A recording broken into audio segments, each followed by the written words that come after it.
It is Locked On NBA. What are the Milwaukee Bucks doing, and is it just crazy enough to work? When that final buzzer rings, you know it's time for Locked On NBA Game Night. All the post-game reactions to every game across the league, every single night, with insights only the hosts at Locked On can provide. It's the true NBA fans' one stop for all the action. Every game, every night. It's Locked On NBA Game Night. Tipping off now. All right, welcome to Locked On NBA. Wes Goldberg here with Tony East. However, you might be tuning in on YouTube or on your favorite podcast app. Thanks for making Locked On NBA your first listen every day. Jam-packed show for you today. We've got a bunch of day two free agency deals to break down, including the Nuggets reshaping their roster. But first, let's start in Milwaukee with the big story from the day. The Bucks shake things up by waiving and stretching the remaining $113 million of Damian Lillard's contract to create the space to sign one Myles Turner. There's a lot to get into with this, including how it impacts Giannis and the Pacers. But let's start with the Lillard part. How surprised are you, Tony, to see that the Bucks waive Lillard and take on what amounts to about $23 million in dead money for each of the next 5 seasons? This is it is the largest contract buyout in NBA history by a mile. Yes, stunning, right? Stunning. That's a ton of money to be paying a guy for 5 years to not be on your team. And look, maybe you're fine with that if you're the Bucks, because you're going to be expensive during the Giannis era anyway. You might not be able to get cap space ever again to actually get good players onto your team after losing Brook Lopez. But there will be a point where they're like, unless they win very quickly and a lot, which is possible with how open the East could be next year, that's a lot of money, obviously, for a long, long time. 2029-30 offseason, they will still have that big old smackaroonie Damian Lillard number. One day after, by the way, it came out that the cap might not grow as much as we all kind of maybe thought that it might over the next next couple of years. Really, really surprising to see that. There's a reason it never happens, because maybe he could come back and play well. Maybe the star could rehab his value. Obviously, clearly, they did not want to have a gap year with Giannis on their team. I can respect that. I think that's somewhat smart in a lot of ways, but whew, that is quite the commitment to basically just to add Myles Turner. And they might have to lose, like they already lost Pat Connaughton with 2 seconds. Like they might lose Ryan Rollins, depending on how their cap stuff goes. Like it is just a huge, huge decision. Shocking. And I'm not sure I like it. I like how bold it is. I like how creative it is. I like how crazy it is. But to me, the word that comes to mind right away is desperate. This is absolute desperation by the Milwaukee Bucks. And I don't know if they were getting hints that Giannis could ask for a trade. Because, look, at the end of the day, if all of this essentially prevented Giannis from requesting a trade, then I suppose it's worth it, I guess. And I'm not even really sure about that. But I could see from the Bucks' perspective how it would be. I don't know how close he got to it. But, like, I see all of this, and I'm like, they must have thought that this was a real risk of losing him, because going into the offseason, the entire pitch to Giannis was, hey, let's take a gap year. Lillard has the Achilles injury, but just stick with us for a season. We'll be right back in the swing of things in 2 years. I don't know how you say that at this point, because you just lost Damian Lillard for nothing. And if any, and you still have to be paying him $22 million a season, which is eating up a significant amount of their cap space, which they already don't have. They're already an expensive team that's extremely thin. I don't know how this sets them up for long-term success. I like Myles Turner fine. I think this hurts Indiana more than it helps Milwaukee, frankly. I look at this roster and I say, okay, Myles Turner is slightly better than Brook Lopez, but no Damian Lillard now. Is this team any better than what they were last year? And go ahead. Sorry. No, you're done. Keep going. No, just last point is when they're going to be done paying Damian Lillard when Giannis is 35 years old, going into his age 36 season. Crazy. I mean, it's very, very risky to do what it is that they did. Yeah, that is crazy. He has a 2+1 left. Giannis does, right? So they probably have to operate with that window in their head. So the rosiest interpretation I could give them is like, what else could they possibly have done to maximize their title odds in that 2-year window? Because I think everybody would agree with Tyrese Hallebertton and Jason Tatum coming back in 2 years. The Hawks got a lot better. Teams will be better. Winning the East is potentially easier in 2025-26 than 2026-27. So if you're the Bucks, what is more valuable? Having Dame 2 years from now and making a run in a harder East, or having, Turner and all the stuff that they're going to be able to keep this year and going for it then in a weaker East? And I think they deduced the former is true. And the other part of that is if that doesn't go well, then even if there's only 1 year left on Giannis's deal, you can trade him then. If you go 2 years from now, he has a player option and could just leave at that time. So I think that they deduced that they would rather maximize their title odds in a season where that's actually plausible and get ahead of any potential, like, oh, this went terrible, downsides. And so in that way, I do get it, because I think we all agree Damian Lillard will never be an all-star or even close to that. Maybe not close, but not at that level ever again, even though he'll probably be good.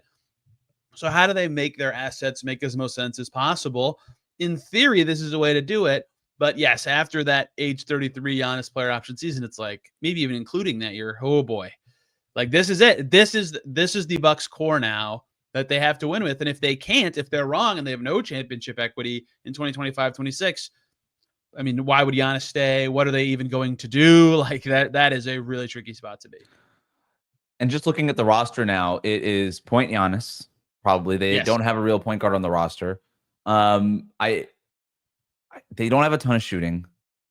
Can they still turn that Kuzma piece into something? I mean, you've already mortgaged your future essentially. And weirdly enough, you kind of increase the value of those distant 2031, 2032 first round picks, like whatever you have left. I know they have one of them, I think. Could you turn Kuzma and a first round unprotected first into something that actually helps you? Maybe. I'd like to have Giannis have a pick and roll partner. I just don't know. Because a big part of having that Brook Lopez or Myles Turner piece to space the floor is so that Giannis can get downhill. But a big part of Giannis getting downhill is via the pick and roll. And without Chris Middleton, without Damian Lillard, without Drew Holiday, those guys there anymore, I don't really know who runs that with them. But there's a ton to get into. Locked on Bucks is going to have a whole lot more on the Milwaukee perspective. But I've got the host of Locked On Pacers here. So I want to talk in the flesh about the Indiana Pacers. So they lose Turner. How big of a loss is this, and what can they do to replace him? Huge. He's very good. There's a reason the Bucks were willing to pay him $27 million a year with a player option, over $100 million now guaranteed for Myles Turner, because he's very good. He was, but like, I don't know what you feel, like by far the best unrestricted free agent this summer, that of the non-star department, obviously, and most of them don't even get to free agency anyway. I did not expect that he would not be back with the Pacers. They just were half a game away from a championship, and if had Tyrese Hallebertton not gotten hurt, would have been maybe the favorites to get back there again this coming season. Like, they're clearly very good. He fits them very well. He's played his entire career in Indiana. If the tax was such a concern, my thinking, if I were the Pacers, would have been keep Turner and trade someone else to cut that money, because he's better than the players they likely would have traded away to keep him. Who knows what their offers were? Who knows what their financial barriers were in their own head that they were unwilling to go to? But to see him leave for nothing and go to a division rival has to really hurt if you're the Pacers. Everybody's used the word stunned for a reason, right? It's shocking.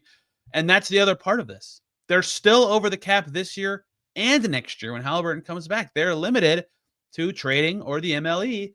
If DeAndre Ayton, and I don't even know if I love Ayton as a player, if he is not the guy they get, there's not options to just have a starting level center on your team as the Pacers.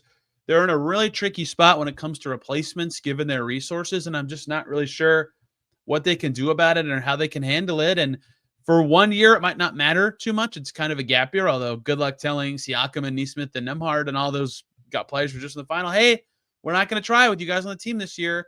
Good luck. Like, you can't really do that. And then the year after, they still are going to have a tough time. So it's really tough for them to figure out how it got to this point and what they do about it. Yeah, I used the word desperate to describe Milwaukee. The word that comes to mind for Indiana is bummer. This is a total bummer. You go from, like you said, a game within a game of winning your franchise's first championship to within a month losing Tyrese Hallebertton and Myles Turner for next season.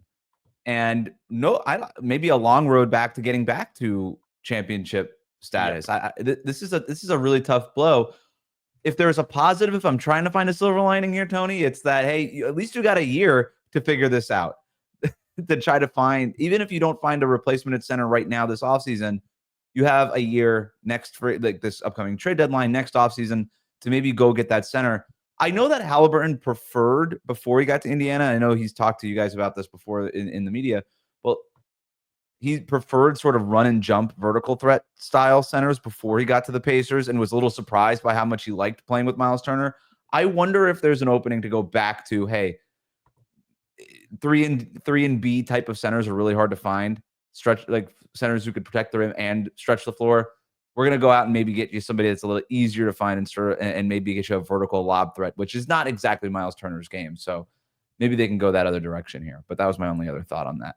All right. We're going to move on here. Plenty. Oh, go ahead. Ayton. Sorry. No. I was going to say, you wonder if they thought that before when they went for Ayton in the past. And the guy Halleberton's always said it was his like dream pairing partner was Rashawn Holmes of all players, who had like this funky floater and lob game. Is he available? I'm sure he's available. But yeah, I mean, if a lob threat's the answer, sure, you got to get that player on your team still. So it's still a lot of work to do, even if I think Turner spacing is a better fit, but I understand maybe them taking it around. It's just very confusing. Rashawn Holmes currently plays for the Washington Wizards. Maybe there's a trade that could be done there. Plenty of other day 2 free agency deals to break down, including another expert move by the Denver Nuggets to improve their depth behind Nikola Jokic. We'll talk about it next here on Locked On NBA. Today's episode of Locked On NBA is brought to you by Monarch Money. Ever wish managing your money felt easier? With Monarch Money, it can. Whether you're growing your savings or planning a big purchase, Monarch puts you in the driver's seat. It's like having your own personal CFO giving you full visibility and control over your finances. Monarch Money is more than a budgeting app. It's a complete financial command center. You could track all of your accounts, investments, and spending all in one place. So in addition to managing your money, you're also building wealth. With Monarch Money, I found out how much I was spending on food delivery. Hint, it was a lot, more than I thought it was. So I made some changes to my life, and now my bank account is a lot happier. And I have Monarch Money to thank. Take control of your finances with Monarch Money. Use the code LOCKEDONNBA at monarchmoney.com for 50% off your first year. That's monarchmoney.com, code LOCKEDONNBA for half off your first year. Thanks for tuning into Locked On NBA. The best way to support the show is to subscribe on YouTube and on your favorite podcast app. Other day 2 free agency deals, Tony, while we're talking here. The Sacramento Kings traded Jonas Valanciunas to the Denver Nuggets for Dario Saric. The Denver Nuggets also added Tim Hardaway Jr. on what day is today? Tuesday. So what do you think about the Denver's moves to kind of refresh the depth behind Nikola Jokic and everything else they have going on? Of course, remember day 1, they made the big deal, Michael Porter Jr. to Brooklyn for Cam Johnson also. They seem awesome, I think. No Westbrook, no Saric, no MPJ, but now they have Cam Johnson, Bruce Brown, Valanciunas, and Tim Hardaway Jr. They're just better. I mean, I think there's a chance that Michael Porter is better than Cam Johnson, probably, but the salary is worse. And then they added like an actual, I think Bruce Brown's better than, more impactful than Westbrook. Valanciunas is the best backup center Jokic has had since Nurkic, Plumlee, maybe ever. Yep. Tim Hardaway can really shoot it on a team that takes very few threes, like really good marginal additions, and being willing to actually spend to add those players is very bold. And the Pacers were half game away, but like, the Nuggets also pushed the Thunder to 7. They probably think, man, if they just have this piece here, this piece there, a little more depth in the regular season, they could have done it. So I love what they're doing. This new front office appears to be, to me, thinking the right way about what their team is and has built quite a giant for this Nuggets team. Calvin Booth wanted Michael Malone to play the young guys. Michael Malone did not want to play the young guys. He wanted to play the veterans. Both of those guys are out because they couldn't reconcile their differences. And so is that issue. The Denver Nuggets and this new front office has clearly decided, the hell with the young guys. We want the depth. We want to add Cam Johnson, increase our flexibility. I thought it was a very smart move. Moving off of that distant future unprotected first round pick. I don't care. That's what you do when you have the best player in the league under contract. You just do it. You get Cam Johnson, it increases your flexibility. You add Bruce Brown, who we obviously know what he can do playing alongside Jokic. Bruce Brown's probably looking at another minimum, but maybe again another $20 million contract after playing a year here. And you add 2 more legitimate depth pieces. I like Tim Hardaway Jr. in Denver, right? He's not the starter. He's not a reliable every single night guy, but him plus Julian Strouder and some of these other guys like Jalen Pickett, you're going to be able to find legitimate minutes in the backcourt. And then adding Valanciunas, who's just he is next to muscle in the dictionary is just a picture of Jonas Valanciunas. The guy's just a walking dumbbell.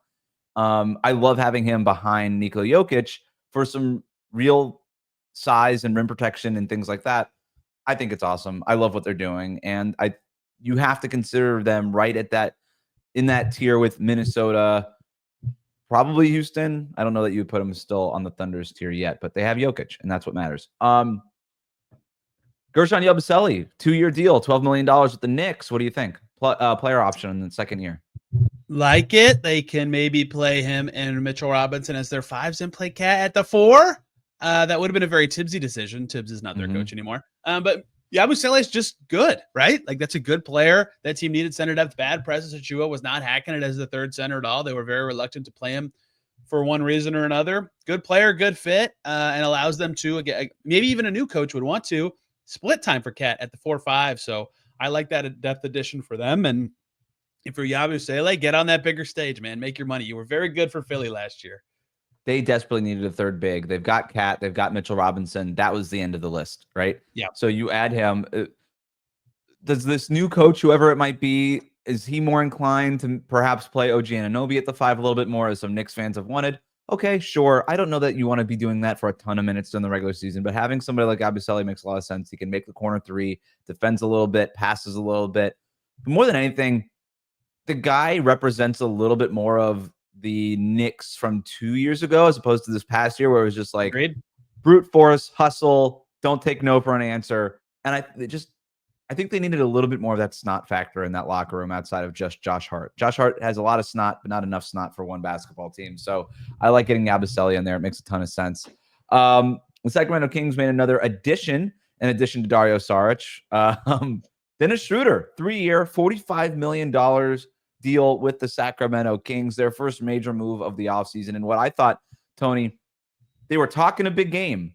Reports out of Sacramento, we're going to do a bunch of stuff. Look out for us in the draft. We're going to be a big player. And didn't do a whole lot of anything until they wrapped up their Zoom call with Dennis Schroeder and signed him to a 3-year, $45 million deal. What do you think about it? So here's the thing. I'm probably higher on Dennis Schroeder than most, I think. Like, I've always just kind of liked his game. Maybe it's because I watch a lot of the overseas ball in the summer and he's always just crushing it for Germany. But I've always really liked Dennis Schroeder as a player. I think he'll start for the Kings. Like, he's good. What is a Schroeder, Levine, DeRozan, Sabonis team supposed to do? Like, how good? What? That team, are they any better? It's not even that Schroeder isn't good. It's just like, does he actually add wins to the rest of the 3 names that I just said? Probably, because their alternatives weren't very good. But I just don't know what the Kings are. Like, they're probably gonna have to play their first round pick in the rotation, and really counting on like a step forward from Keegan Murray or Keon Ellis or something. They'll be fine. They'll be like an annoying team to play. Certainly, I just don't know if that raised their ceiling enough to qualify for like a must do this for 3 years and try to get better with this kind of move. Yeah, Dennis Schroeder feels like a Band-Aid solution to your point guard position. Not a 3-year, $45 million. You give a guy 3 years, $45 million, you're saying that's our point guard. That's our point guard of the future. And, what is that, $15 million a year? Did I do that right? Yeah, $15 million a year. That's, if you find another option at point guard, you could play him as a backup. It's an expensive backup. I don't really know what Sacramento's doing. I like Dennis Schroeder fine, but it's just every time somebody hands them the keys to run their offense, we kind of see what happens. I think there's a very clear ceiling to who Dennis Schroeder is. It's always very telling when no team wants you back, right? He's been on so many teams in his career, man. I feel the same way about Luke Kennard. Like, I watch Luke Kennard play, I'm like, wow, this guy's good. And then every team he's on, it's like they don't want to play him for some reason, right? So, like, what's going on there? Last one here. The Raptors agree to a 4-year, $104 million contract extension with Jakob Poeltl. Keeps him on the team through 2029, 2030. Good for Toronto. They appear to think that Jakob Poeltl is the second best center in the league behind Nikola Jokic, the way that they commit to this guy over and over again. He, like, every on-off stat says he's like the most important Raptors player, but like, you don't feel that as much when you watch him play. Jakob Poeltl's very good. I think paying him like a starting center is fine. It's just that, like for all of human history, not all of human history, like for the last 5 years since their championship, everyone's like, what are they doing? Who are they paying? How good can this team actually be? No one really knows. this is the first major move of this non-Masai front office, and they pay a guy what he's worth to be their starting center with a little light guarantee in the last year. I don't know if it's good or bad, but they're really counting on a core of players with like not a ton of upside. They also got Mamu. Don't forget they got Mamu. If you say his full last name, you get a dollar from me. Raptors fans seem to like this, but I don't know if this is what's the thing that you get when you're kidnapped? What's that syndrome called? Oh yeah, gosh.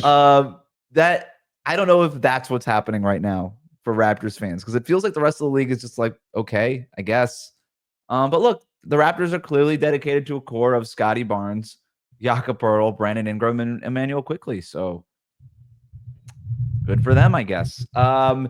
SGA celebrates winning the championship by breaking an NBA record for a contract. We'll talk about it here next on Locked On NBA.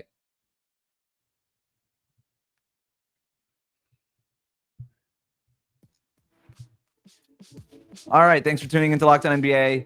Here, you can subscribe on YouTube, follow us on your favorite podcast app. SGA's new contract, 4 years, $285 million Supermax. He signed it on Tuesday. It's going to keep him under contract through the 2030-2031 season. It is, Tony, the richest annual salary for a player in NBA history. Average annual value of $71 million. That could buy you a lot of land in Oklahoma, Tony. I believe the last year of this contract is the first ever reported $80 million season by a player, which is, which obviously, if it's going to be anybody, the 24, 25, whatever year old MVP candidate who just won the championship and finals MVP is probably the guy who should get an $80 million season. It's hilarious to see these giant numbers and everyone's like, yep, great. Good job, Thunder. I actually was surprised to see this. Not because I don't think the Thunder should be paying Shai Gilgeous-Alexander every single dollar that they can. Why not wait a year? Shay, you're going to be Supermax eligible next year anyway. After you win MVP, you can extend off of longer things, get a player option on the back end of that thing, make your money, man. Maybe there's something I'm missing, but you wave $280 million, bucks in somebody's face. They're going to say yes to that quite often. No pay cut here. I know that was something that people, will Shai actually take a little bit of a pay cut to keep the team under contract? I'm glad he didn't. He doesn't have to, whatever. But people are wondering, if he takes the pay cut, does that set the stage potentially for guys like Chet Holmgren and Jalen Williams to take pay cuts on their next big extensions? This team is going to get really expensive pretty quickly.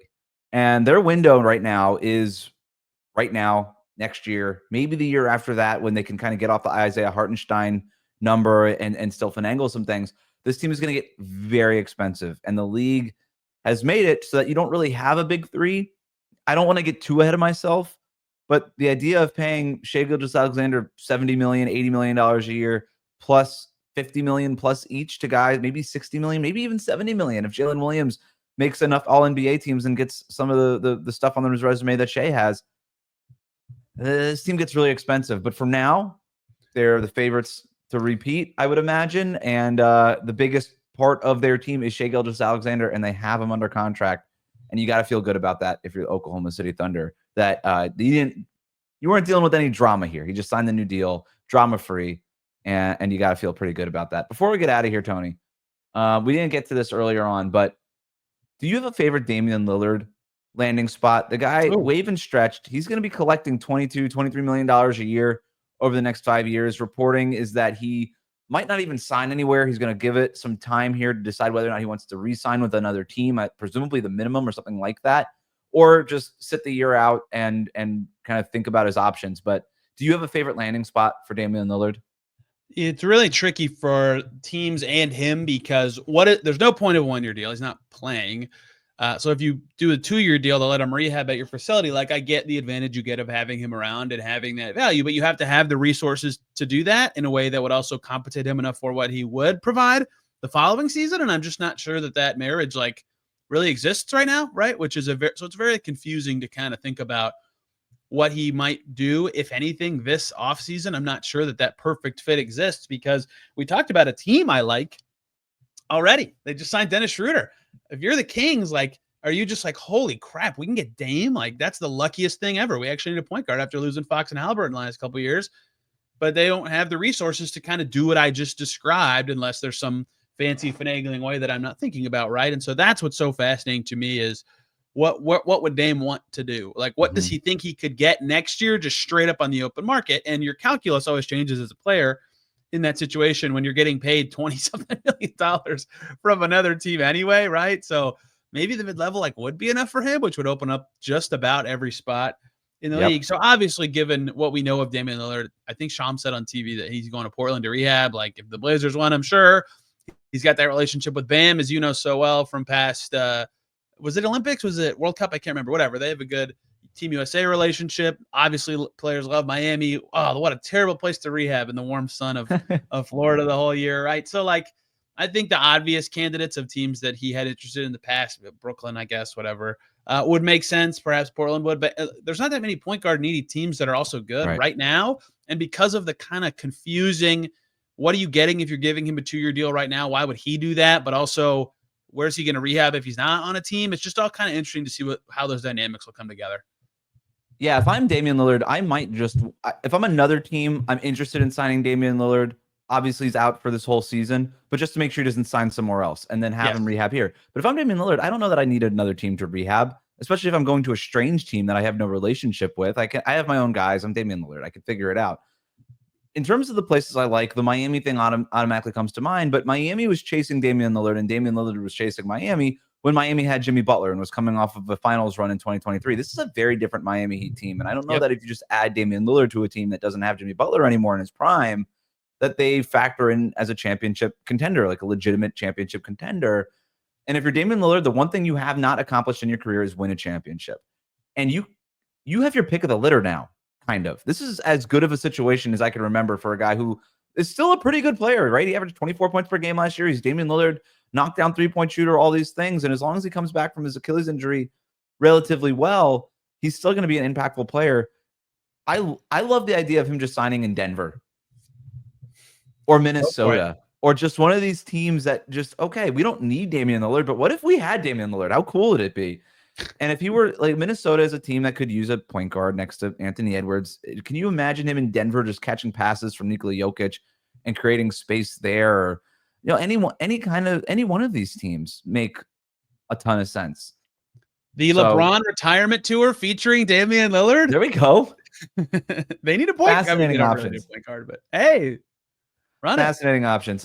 Free agency got off to a slow start after the first 20 minutes, but man, it's been. I'm a hater of that take. Wes Goldberg, I am a hater of the slow start take.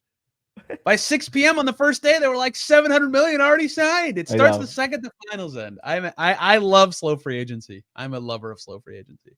That wraps up Locked On NBA. Make sure you are subscribed on YouTube and wherever you get your podcast. For Tony East, I'm Wes Goldberg. Thanks for tuning in.